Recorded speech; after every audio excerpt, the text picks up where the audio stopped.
दोस्तों, किसी के मन की बातें पढ़ने के लिए आपको 3 तरीके पता होने चाहिए। ये तरीके सीखना बहुत महत्वपूर्ण है।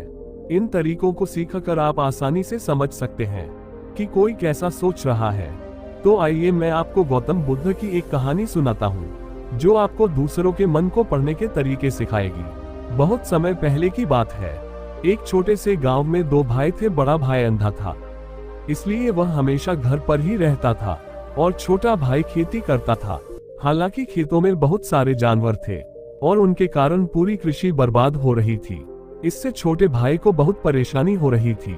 फिर एक दिन उसे ख्याल आया कि वह अपने अंधे बड़े भाई की मदद क्यों नहीं लेता है, ताकि वह खेतों से जानवरों को भगा सके, क्योंकि उसका बड़ा भाई अंधा था। वह खेत में बैठकर जानवरों की आवाज सुनते ही उन्हें डरा सकता था। इस तरीके से हमारी कृषि बच सकती थी। ऐसा सब कुछ सोचने के बाद उसने अपने खेत में एक छोटा सा झोपड़ा बनाया और अपने अंधे भाई को उसमें बैठा दिया।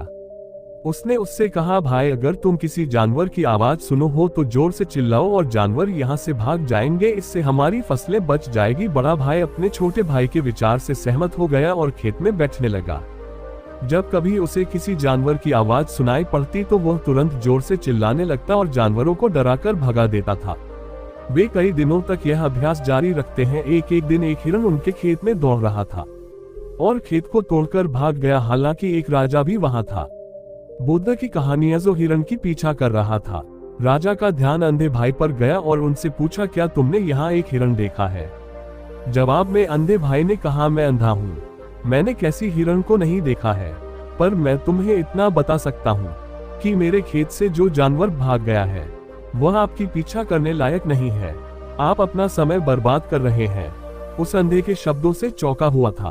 उसे आश्चर्य हुआ कि अंधा ये कैसे कह सकता है कि जो हिरन मैं ढूंढ रहा हूँ वह पीछा करने लायक नहीं है।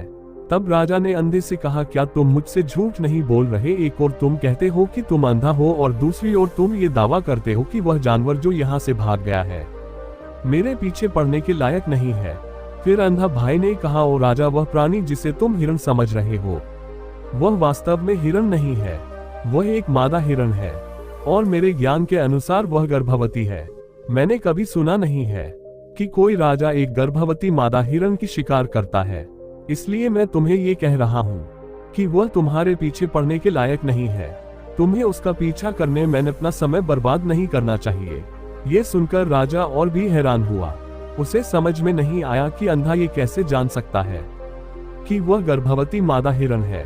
उसने सोचा कि कैसे एक अंधा ये जान सकता है मैं जिस हिरन की शिकार कर रहा हूँ वह क्या गर्भवती है या नहीं। इस अद्भुत अंधे का इतना आत्मविश्वास के साथ कैसे कह सकता है? इसलिए मुझे इसे जांच करना होगा।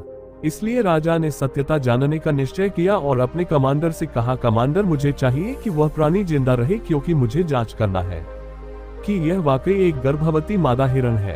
यह अंधा आदमी इतनी आत्मविश्वास के साथ कह रहा है और मुझे ये सुनिश्चित करना है। जाओ और जांच की क्या वह एक गर्भवती मादा हिरन है।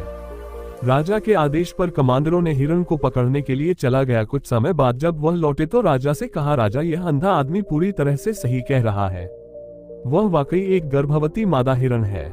इसे सुनकर राजा हैरान हो गया। उसे समझ में नहीं आया कि यह अंधा आदमी कैसे जान सकता है कि वह गर्भवती मादा हिरन है। राजा के मन में कई सवाल उठे। आखिरकार राजा ने इस पर पूरी तरह से समझौता करने का निश्चय किया और अंधे से कहा, सुनो, मुझे यह नहीं पता कि तुम सचमुच अंधे हो या नहीं, लेकिन मैं तुमसे एक सवाल पूछने आया हूँ। क्या तुम मेरे सवाल का सही जवाब दोगे? जवाब में अंधे ने कहा, राजा, आप मुझसे जो भी पूछना चाहेंगे मैं आपको सच्चाई से जवाब दूंगा। राजा ने कहा, देखो, एक और तुम कहते हो कि तुम अंधे हो और दूसरी तरफ तुमने मुझे कहा कि मैं जिस जानवर की मैं पीछा कर रहा था तुम कहते हो कि वह गर्भवती मादा हिरन है, और साथ में तुम्हें यह भी पता लगाता है कि तुम्हारे खेतों में जानवर कब आते हैं और कब जाते हैं। तुमने ये सब कैसे अनुमान लगाया?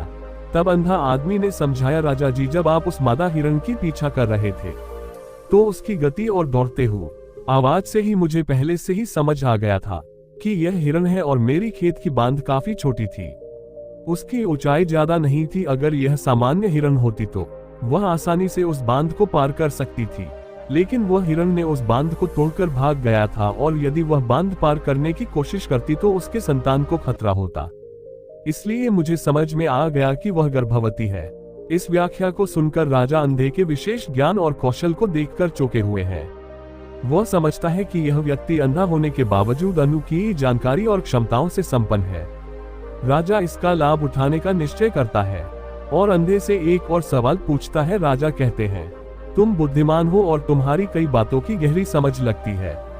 आज मैंने तुम्हें यहाँ बुलाया है ताकि जान सकूं कि मेरी पत्नी मेरे प्रति विश्वासी है या नहीं। अंधा आदमी जवाब देता है, और राजा ऐसा सवाल कैसा है? आपका विवाह कई सालों से चल रहा है और अब आप ऐसी बातें जानना चाहते हैं। ऐसे सवाल आपके मन में क्यों उत्पन्न हो रहे हैं? हालांकि राजा कहता है, तुम्हें इस सवाल का जवाब देना होगा। अगर तुम मुझे उत्तर नहीं दोगे तो मैं तुम्हें मृत्युदंड से सजा दूंगा। राजा की धमक सुनकर अंधा कहता है, बहुत अच्छा, मैं तुम्हें तुम्हारे सवाल का जवाब दूंगा। और राजा, अगर तुम इस सवाल का जवाब चाहते हो तो तुम्हें मेरी एक सेवा करनी होगी। राजा पूछता है, मुझे बताओ मुझे क्या करना होगा? व्यक्ति जवाब देता है, उसके लिए तुम्हें अपनी पत्नी को मेरे साथ एक कमरे में अकेले छोड़ देना होगा। ये सुनते ही पहले तो गुस्सा होता है, लेकिन कुछ समय सोचने के बाद वह उस व्यक्ति की बात मानता है और अपनी पत्नी को उसके साथ एक कमरे में भेजने का आदेश देता है।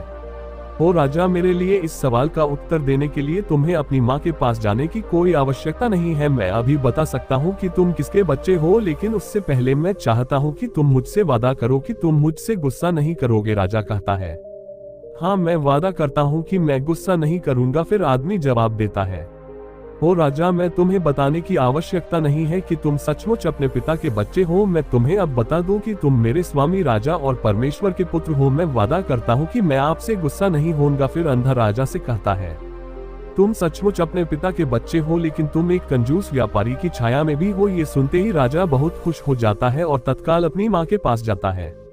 उससे कहता है, माँ, कृपया मुझे सच बताओ, क्या मैं सचमुच अपने पिता का बच्चा हूँ या किसी अन्य का? अगर तुम मुझे सच नहीं बताओगी तो मैं यहाँ ही अपनी जान दे दूंगा। मुझे सच बताओ, क्या है? राजा की माँ कहती है, पुत्र, तुम सचमुच अपने पिता के बच्चे हो, लेकिन तुम एक कंजूस व्यापारी की छाया में भी हो। जब मैं नहाकर अपनी आवश्यकता अनुसार देख रही थी तो मैंने तुम्हारी ऊपर कंजूस व्यापारी की छाया देखी। यह सुनते ही राजा बहुत खुश हो जाता है और तत्काल ही अंधे के पास लौटता उससे पूछता है, तुमने कैसे जान लिया कि मेरी ऊपर कंजूस व्यापारी की छाया थी? अंधा जवाब देता है, और राजा, आप मुझसे कई सवाल पूछते हैं और मैंने सभी के सही उत्तर दिए हैं। अगर आप कोई अन्य राजा होते तो मैंने अब तक कई पुरस्कार प्राप्त कर लिए होते, लेकिन आपने मुझे कुछ नहीं दिया।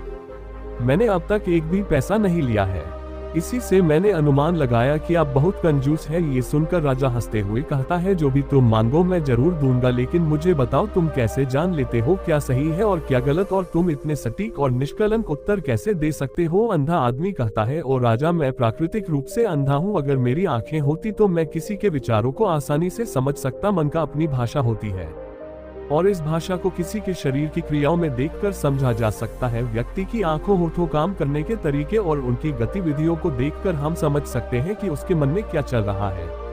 इस पर आधारित हम किसी की विचारों को जान सकते हैं, लेकिन मैं अंधा हूँ, इसलिए मुझे क्रियाओं के माध्यम से जानना पड़ता है। अगर मुझे कुछ जानना होता है तो मैं अगले व्यक्ति को कार्य सौंपना पड़ता है। देखना होगा कि वह कैसे काम करता है और उसके आधार पर मैं समझ सकता हूँ कि उसके मन में क्या चल रहा है। ऐसा सुनते हुए राजा पूछता है, क्या इसका मतलब है कि मैं भी किसी के विचारों को जान सकता हूँ? इस पर अंधा आदमी कहता है, बिल्कुल, आप भी किसी के विचारों को समझ सकते हैं।